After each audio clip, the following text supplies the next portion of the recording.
Casey's Audio Vault. Tim McIlrath of Rise Against, October 4th, 2011. Hey, Casey, how you doing?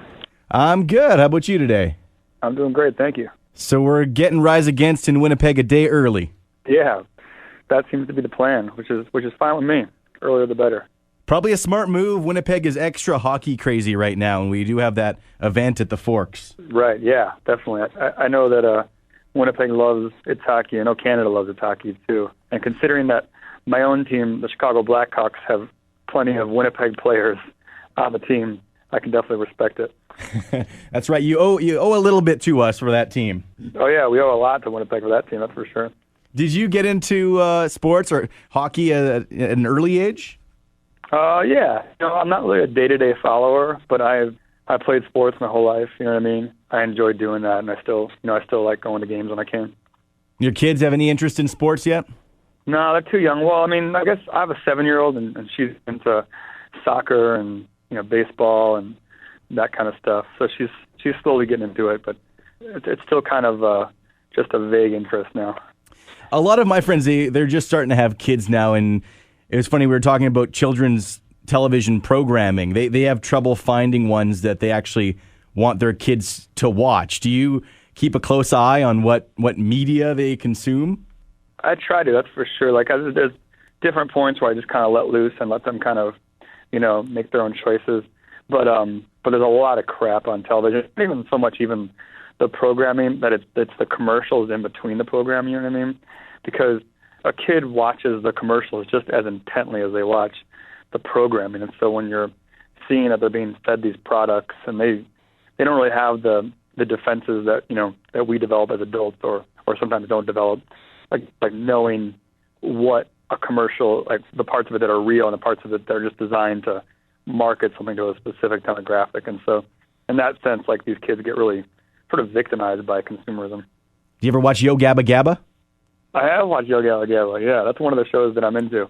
I think they always have great, they always have good, like, bands and guests. I was watching the other day and Jimmy Eat World popped on, or Andy's Saturday Night Live, That one's pretty funny. And we know a few people that work with that show, too, so that makes us even more trippy.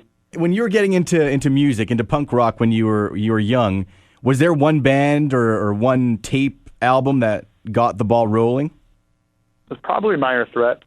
And, the Minor Threat discography, just all the songs that Minor Threat put out, that was probably the most, like, raw and edgy and the most dangerous sounding recording that I'd heard up until then. That was kind of what I played over and over. That and, like, a mixtape that someone gave me with, like, Social Distortion and Naked Rake and Pegboy and Fugazi and the Subhumans, like all these great bands.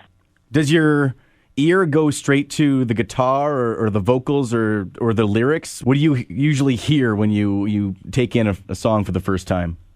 Well, especially when I was first getting into punk rock, it was a little bit of everything, but especially just like the recording quality. It was so much different than a lot of the high gloss, like 80s metal that I was hearing at the time. And all of a sudden there was this recording that was a lot more raw and just immediately sounded different. Immediately it was something that sounded a little more underground, a little more bootleg. And it was less concerned with the polish and the sheen, and that was something that touched a nerve in me early on. Well, we have some Power 97 listeners that are going to get to meet Rise Against before the show, and while we were doing this contest, it became very apparent that your fans are dedicated, they're obsessed even.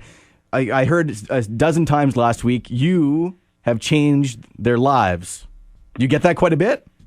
Every time I do get that, it's certainly something I don't take lightly. It's incredible to know that somebody has not just listened to your music, but really engaged in it and peeled back the layers and listened to the lyrics, and at some point those lyrics, touched them in some way. That stuff is really incredible. And, part of me looks at it in total disbelief, like I can't believe that something we created would have that big of an impact. But I also know that there are bands that I grew up listening to that had that big of an impact on me.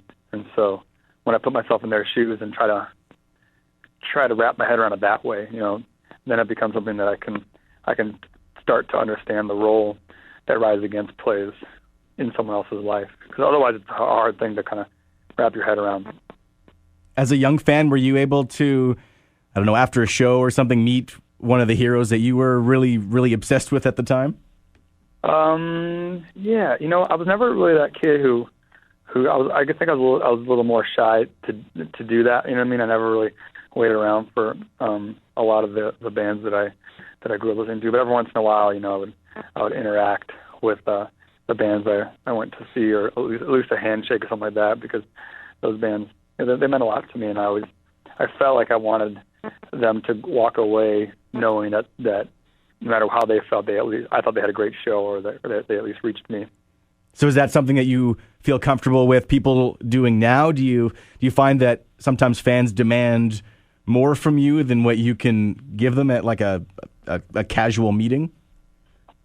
Sometimes, yeah. Sometimes it's hard to, convey everything in the small amount of time we have to shake hands with our fans, and there's more that they want sometimes. But I'm lucky to have fans, and I'm lucky to meet the people that want to meet us. It's awesome.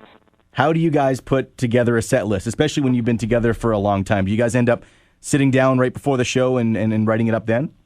We tend to take into consideration a few things. Like, one is the songs that we played last time we were in town, So we try to switch it up from there to make sure that people aren't just hearing the same thing over again. And then it also kind of depends on what people are reacting to with the new record. And then we always try to throw in some old songs maybe we don't play very often. How was the Foo Fighters tour? I saw Mariachi El Bronx was doing a few shows. How were they received? That was really awesome, actually. And Mariachi, they're such an entertaining band. They're a band that immediately just throws you this curveball that you're not sure what's going on. I think the fans really like that. And we went out there and had some great shows too. We're playing for some of the biggest crowds we've ever played for a lot of just real casual music fans who were wherever we were. But then we had a lot of Rise Against fans representing all. The tour was great. Foo Fighters were awesome. Their crew was awesome. It was a tour that was a pleasure to be on. Well, Tim, I think we're losing our phone connection here a little bit, but I better let you go anyway. I can hear it. We'll see you tomorrow. Rise Against at MTS Center. Very happy we can get you on the phone today. Yeah, thank you. We can't wait to see all our fans in Winnipeg. All the interviews you want on iTunes and at Power97.com. Casey's Audio Vault. Casey Norman is Power 97's music director and can be heard every weekday from 2 till 6 in Winnipeg, Manitoba, Canada. Power 97 is Winnipeg's best rock.